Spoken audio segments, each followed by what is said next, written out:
Hello team, this is Max. I hope everyone is doing very well. I prepared this video to quickly go through the case study project script as well as demo the dashboard. So in this screen, it is the Google Colab script which I prepared to fetch the data from the FMP. First of all, the data extraction part mainly is the functions I prepared to called APIs. So there are a total of 5 functions to get the company list, get the balance sheet, income, cash flow, as well as the profile. And the main execution part is I prepare 4 empty variables and I start to fetch the data and insert everything back to the empty variable. And also I rely on the pandas package to concat everything into a structured data set and store into the data frame. And then I prepared the primary key, which is the symbol plus the date for each of the data sets as the unique identifier, and export everything into a CSV file. Second part of the script is to connect it to database and also create a table, views, and also insert the data into the target tables. However, I'm not able to connect to the Google Cloud SQL because I'm not able to find out the correct proxy to install. So I manually insert all those import those CSV files and insert into the Google Cloud.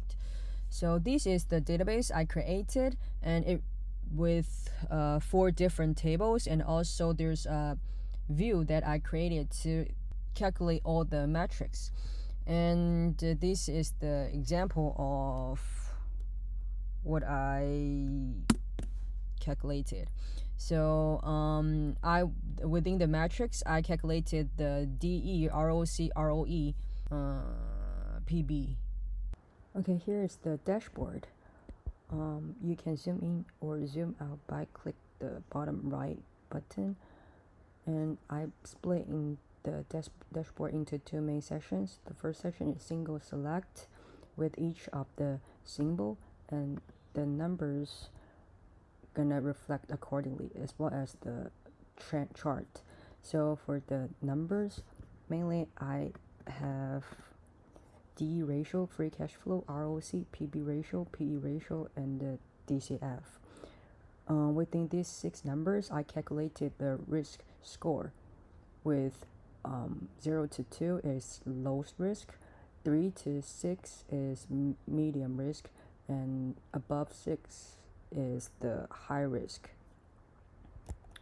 And you can simply click any of the symbols to see the trend with the D ratio, ROC ratio, and ROE ratio. And the second part of the dashboard is the detailed information of each of the companies. There's sector as the filter. You can simply just select all, or you can select multiple if you want. And it's the same for the industry. You can do the multiple selections or just single select. And each of the columns are sortable, so you just click the column title, it will automatically sort for you. And that's all for the demo of the dashboard. Thank you so much for your time, and thank you so much for the opportunity to work on this case. Have a great day.